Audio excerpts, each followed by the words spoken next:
Welcome to another very exciting time. I always feel honored being on the screen. Today we are going to be having another exciting topic, and we are still on our series of sex education. My name is Rukewe Oko. I'm a parenting coach. Today we are going to be talking about something very, very important: teaching healthy relationship and consent. There are three main pillars of healthy relationship.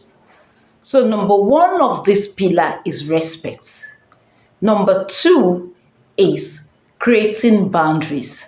And number three is consent. So these three pillars helps to build healthy relationship.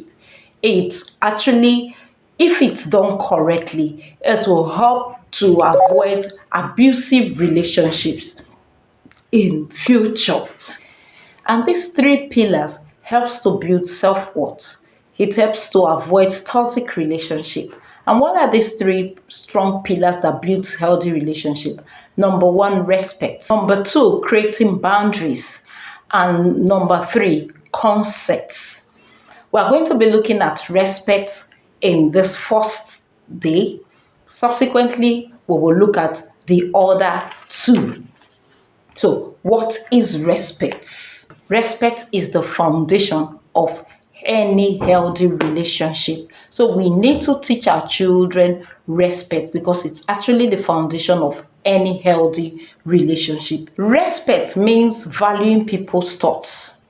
It also means valuing people's feelings. We need to teach our children respect.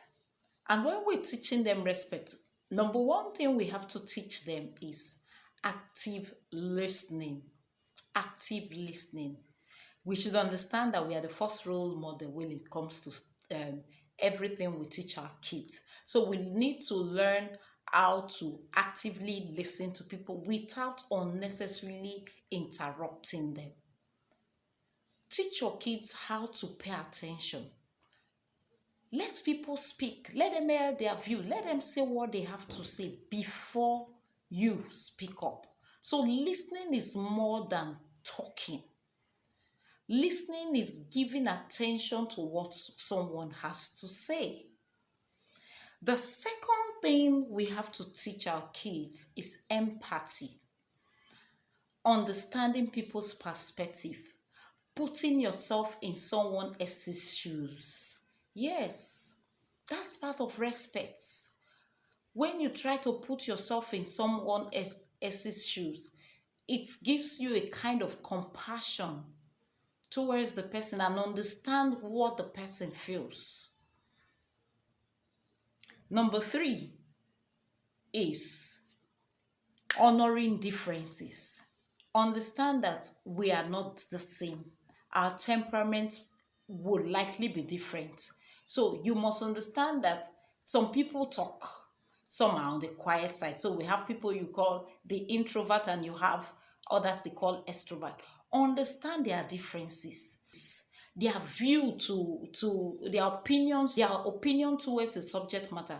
Let's teach our children to understand and honor people's differences. Appreciate that they are not you. They would not see things the way you see things. So there is no point arguing foolishly over certain things. You just let it be. Okay, this is how you see it. Okay, it's fine. But it doesn't stop you from bringing your points. But respect and honor the fact that people differs. So we need to teach our children this. The fourth thing we teach our kids when talking about respect is speaking kindly.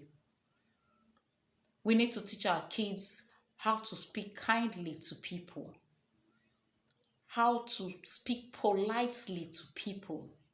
I went to a place today and I was, the way they were speaking to people, I was just carried away and I was like, is this how everybody speaks in this office? The adjective to qualify the way they were talking to people, the way the kind of respect, the kind of honor they were giving. You will see a man that looks elderly. Oh, madam, I hope you are comfortable. Please, you people should not be offended.